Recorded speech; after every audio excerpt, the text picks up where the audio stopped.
Hey everybody, I'm Tom Vassell, and welcome to 10,000 and Below. This is a series where I'm taking a look at games that are ranked quite low on Board Game Geek, huge database about board games, and just give you any thoughts I have on the ones I have played of them. Sometimes they're good, and sometimes I discover interesting things to look at. So today we're starting at 16,101. Here we go.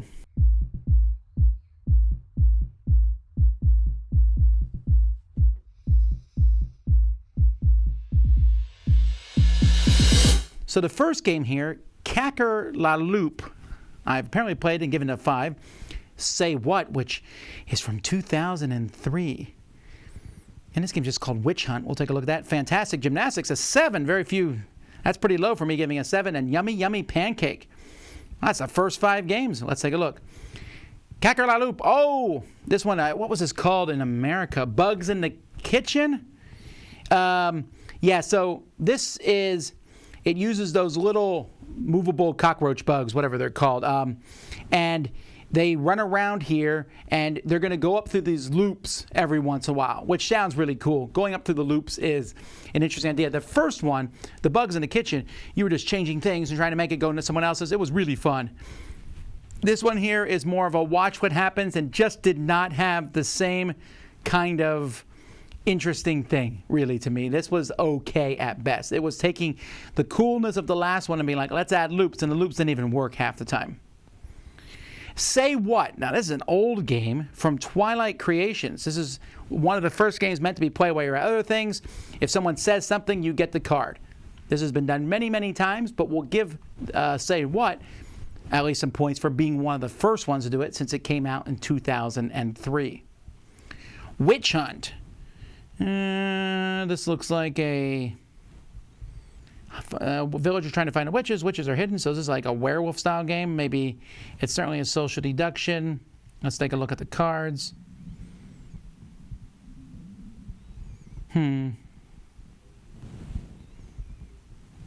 Interesting.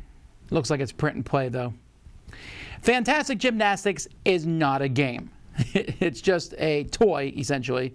It's a game in that you're trying to do it. And in this game, there is a gymnastic guy, and this is taking a while to load up here. Let's see, there's the box. And basically, this game comes with this guy in a loop. Let's see if we can find a picture of the actual game itself. And it's going to spin around, and you have to press this button to make him spin around, spin around, spin around, and stop at the right time to make him stand on the pad, and where he lands, he gets the points. Just so you know, it's going to take you a really long time just to get the thing to even work. Unless you have kids, in which case they're going to show you up. But it's not easy. Getting it to land, I don't care how many points it is. You're like, I did it. That is the whole game. We found it incredibly amusing. It's good for like a start player. It's good to have out there. It is not a good game. 7 seems awfully high for what it is, but it's silly fun. Yummy Yummy Pancakes. This is just a bunch of different pancake pieces in a pan, and you're going to be flipping some of them and then guessing how many there are of the different colors that are out there. Some nice components. It's a kid's game and works well for them. Alrighty. So let's start moving down here. What else do we find on this list here? Bacon Wars. Well, we'll take a look at that. Trivia Pursuit 25th Anniversary Edition. That's what she said game. That doesn't sound good. I'm almost sorry for clicking on it. It has 104 ratings. An Alien Entity. All right, let's take a look at those games. Bacon Wars. This is from AEG from 2015? Huh. AEG. Oh, actually, this looks like a re-implementation of a different game? Huh. Well, I have slow internet today, so we'll take a look at Trivia Pursuit while that bacon picture's up. Trivia Pursuit 25th Anniversary Edition. It came out in 81, so this came out in 2008. There's new categories, new stuff, same game. And you can see people on Board Game Geek aren't in love with this game. It's Trivia Pursuit. Back to Bacon Wars. There we go. So you're making paths of bacon on the board? Huh. You would think a game like this would have more buzz, that more people would know about it, but I haven't heard of this game before, and AEG has a lot of games. Huh. Only orchards left there have 2 level 3 orchards. That's what she said. Twisted Innuendos. There you go. Yay. Alien Entity. This is a game in which someone's an alien and you're trying to figure out who it is.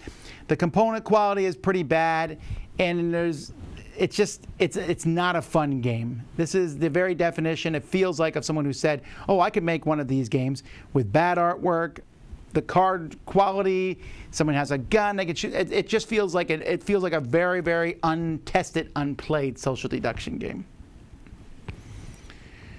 All right, let's keep continuing down. The Crocodile Hunter game. All right, we'll take a look at that one. The Lost Dutchman. Cavemen Playing with Fire. I gave that one a 3. Shuffling Heart, Pittsburgh 68. I'm going to pull that one up. And then Nitro Dice. All righty. Let's see what we got here. Crocodile Hunter. High Jumping Escape the Croc Fun. Yeah, I don't know if this would be... It's a kid's game, obviously, mass market. Oh, but this is a dog version of it. So they remade an older version of this as the Crocodile Hunter one. Nah. Has a different feel now, right? Today.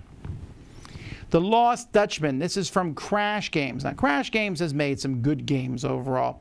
And I distinctly remember when I made this one, we actually did the preview for this game. And so... I thought it was okay. It is a move your stuff around, pick up the stuff, has a very abstract feel to it. I just wasn't that excited about it. The idea of hunting for gold, I think, is an interesting one. But this game, it wasn't a bad game, but it was just a very ho-hum game. Cavemen Playing with Fire. I gave this one bad. Oh, this one's from Odonauts. And Odonauts are kind of like this thing. A 2-player game. And, man, it's been so long since I played this, but I really, really didn't like it. I remember you just put the cards out and kind of see what happens. Shuffling Horror. I mentioned this one because this company here, GameWit Games, they feel like they're almost on a different wavelength than the board gaming hobby to some degree. And I'm not saying that's a bad thing. But when you go to their every year, they're at Gen Con. Every year. They have a corner booth. It's there. I walk by and look at their games and I'm like, I'm not interested in any of these games really. But I never heard from this company. I don't know. And you can see their games ranked pretty low. But Pittsburgh 68 is still being sold at Gen Con. Well, when Gen Con starts up again. It is a zombie-style card game. And it looks like a take-that-ish card game. And it's ranked really lowly here. So I don't know that the game is really any good or anything. But like I said, they just have this different audience. So I find this to be really interesting here. So the GameWit games, let's take a look at the different games that they have. Shuffling Heart, but they have 3 games. Because the Shuffling Heart, Innsmouth, they're all the same. Well, Pittsburgh 68 is the only one that's ranked. The other ones aren't even ranked.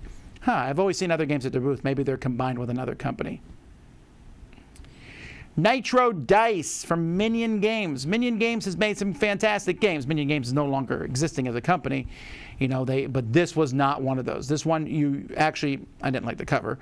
And the dice are cars, and they're 10-sided dice, and it had, again, another feeling of an unplay tested racing game. Alrighty, let's continue on here. Weird Things Humans Search For. That's from... the Banana Company. Black Sheep and White Sheep. I gave that one a 4. Dice Capades, Kerfuffle. Smear. Let's see what else looks interesting here. I'm curious about this split decision game. And Basketball Strategy. All right. Weird Things Humans Search For. This is from Big Potato. Why did I say banana? Big Potato. And that's basically what this whole game is. I think I played... we played this, maybe we played it online at some point or something, and you just had to guess what things people search for, and you had to say the stuff that's on the cards. It's funny. I mean, I like the fact that people kind of fart kill you.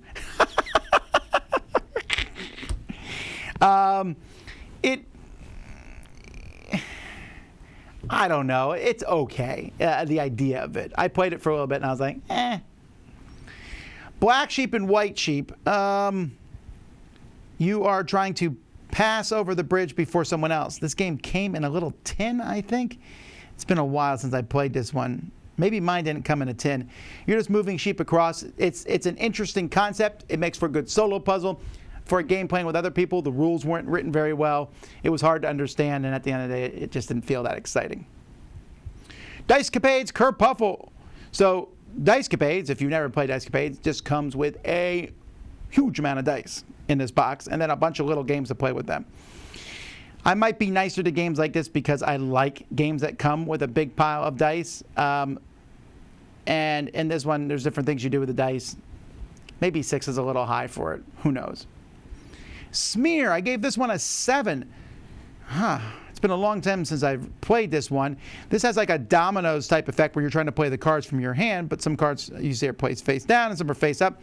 It's an interesting idea. The cards have different groupings on them. I remember enjoying this one. I remember thinking when I saw it, I remember distinctly thinking, this game looks like garbage. And I played it and I enjoyed it. So maybe the 7 is a higher rating because of that. Like, oh, it's not as bad as I thought. But I think the concept is pretty interesting. I'd have to go back and look at it again. Split decisions. You get a word or phrase, you have to decide what it is. Is there any pictures here? There is none. I think. Yep. Catholic saint or New Orleans saint? Harry Potter character or so you hear the word. Yeah, but the problem with that is it's a one time for each card, right? And if someone does know something, like so if it's Harry Potter versus something else, the Harry Potter fan's going to know that one for sure. It sounds like a one-time fun party game. Basketball strategy from Avalon Hill, designed by Don Greenwood of his fame. Basketball is not the kind of game I would imagine would be great for a board game because it's such a fast-paced moving game. But still, this game gives me the nostalgia when I look at it because I would have played this back in the day. These charts and stuff attract me like, ooh, basketball. And even now, I think if I got a copy of this, I'd pull it out and look at it. How many basketball games have chits with stats on you? It's like a tank, but it's a guard. All right. Let's continue on here. Ballast. I want to take a look at that. The origin of expressions. Code Sudoku. I gave that one a 6-2. Star Wars Bounty Hunter, that feels like a mass market game, and then Monster Laundry. All right, Ballast. I've seen Ballast. Ballast is from Gigamic, and you're going to remove these without dropping any of the other cylinders. So it's kind of like Jenga, except all the pieces are round. It's an interesting concept. It's certainly a beautiful looking game, and that's probably it. The origin of expressions. Make up a story explaining the origin of a phrase that will have other players convinced yours is correct. So it's Balderdash, but with the origin of phrase. The problem is that people may know the origins of phrases, or the one that's correct is going to sound, it's going to be hard to make up a fake one that sounds real. Maybe. Again, it feels like another one-time party game. Code Sudoku is essentially Sudoku. I gave this one a 6, but I imagine if I went back to it now, I wouldn't be as interested in it at all. Yeah, this is just a way to play Sudoku almost, but you have these number tiles to use, and you can play multiple players. Star Wars Bounty Hunter. Darth says you bid on capturing the rebels, and then you use dice to capture them. Wonder if this is based on another game.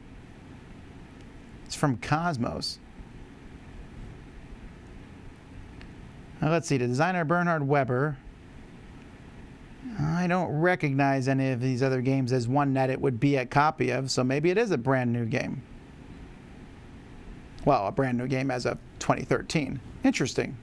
I would certainly give this one a try. It probably never came out in America. Monster Laundry. I remember playing this one very much. And you're going to hold a washing line around them, and then you got to grab monsters and hang them on your left side or right side, and the fastest person gets a gold clothespin. It's a silly, silly game. And I thought it was entertaining, at least for kids. What do we got here? We got Blue Line Hockey. We'll take a look at that. Orcs. Heart of Africa and Robotics. Those both got quite a few ratings, so we'll take a look at those. Moving down. Fast Flang. I want to take a look at that one real quick. I refuse to click on Space Poo. Tunnels. Well, that looks neat. We'll take a look at that one. All right, here we go. Blue Line Hockey. This is a 3M game from way back in the day. That looks kind of cool, although it looks like the board is a mat of some degree. Huh. For 2 players, yeah, vinyl covered fold and snap board. Oh, wow, I remember those old fold and snap boards. It looks interesting. I mean, it looks like, again, a game of its times. Yeah, it looks, again, like I would play it back in the day. Orcs. This is from Fantasy Flight from 2000, 20 years ago. And I gave it a 5 back then. I don't know what I would give it now. Back then I was getting all the Silverline games. And wow, I don't remember how this game even played. I really don't. Wow, it's been so long since I played it. Interesting. I like the art. Heart of Africa. This is one I've not played. This is from Andrea Stedding from Mayfair/Phalanx Games at the time. And it's a trading company about getting profits in Africa, which you think would do really well. I don't know why I never played this game. Oh, the rules are confusing, the graphics. Misprints. Huh. Quite fun, but confusing icons. Vague recollection. Generic Eurogame implementation. The rules explainer. Action tiles. Okay. And unfortunately, it's not just getting a lot of love, so that's why this one died out. Robotics. This one's from Pegasus Spiel. You're building robots in a robot line. It's for 3 to 4 players. That's always a tough one. Well, it looks kind of fun. Huh. Well, it hasn't got a lot of good reviews. Fast and Fatang. This is a racing game from Jeff Tidball Atlas Games, which is a Cthulhu racing game. And this one I've seen on so many discount things. Huh. It looks like it's almost a take that card game that also has Cthulhu in it, which of course means it's going to be a very, very specific crowd that would want to get it. Tunnels. A 3D card that you slide blocks into to create a path to the opposite side. Your tunnel doesn't have to be straight, it can twist or turn. Ooh. I mean, that sounds really fun. Like, the idea of it seems very heady, right? Ooh, that's a giant one. That one looks really cool. Interesting. I would play this. This sounds fun. Maybe it's a solvable type game, but sliding them in and blocking each other, that sounds like a fun game to play. Alrighty, let's continue on down here. Here we have Go, the international travel game. That's not Go. That's Go. This one has 90 ratings. Swargy. Battle Yahtzee Alien vs. Predator. That's funny. Splish Splash. I was taking a bath all along. And this one has 116 ratings. And I want to look at this one because it's called Kit and Caboodle. And then Stratos, which I gave a 3 to, but is the last one too. So Go, the international travel game. Visit as many cities as you possibly can. Purchase a souvenir. So just move around the board, roll and move type thing. Meh. Older game. I like how that board looks though. Swargy, this is a card game. You play different ministers. And something that just might be the Swedish government. It's like Junta, but without the coup phase. No, okay. Very specific audience. I like those card backs. Splish Splash. This is a game for kids. You toss coins and see water. Oh, the box bottom. Oh, that's right. You're throwing stuff in and you're throwing the die in and trying to get stuff to splash out and fill up your thing. It's a good, fun game for kids. Saba. This is ooh. That's a cool looking board. Oh, man. Here's the thing. When I see a game like this that looks really cool and it's ranked this lowly, I wonder if the game itself is just not that good, which is sad because it looks really cool. Not an easy one to access. Huh. At the same time, boring luck. The ending was so anticlimactic. Oh, wow. Some really negative reviews. The dullest game. These are really bad reviews. Oh, well. Man, it looked really cool. All right, Kit and Caboodle. This is from Game Right. How do you organize things? You have 6 dice and you roll dice, then you fill scoring boxes, but instead of number, you are matching animals and their characteristics. Do you use a bird for a bird caboodle, a wings kit, or a shells kit? Huh. Some rolls won't work ever. Oh, that would be hard. I would automatically not necessarily like that because you're trying to figure out what combinations are possible. Pretty dice, though. And finally, Stratos. Your rival tribes vying for control. This is from Board and Tail Games. Came out in 2014.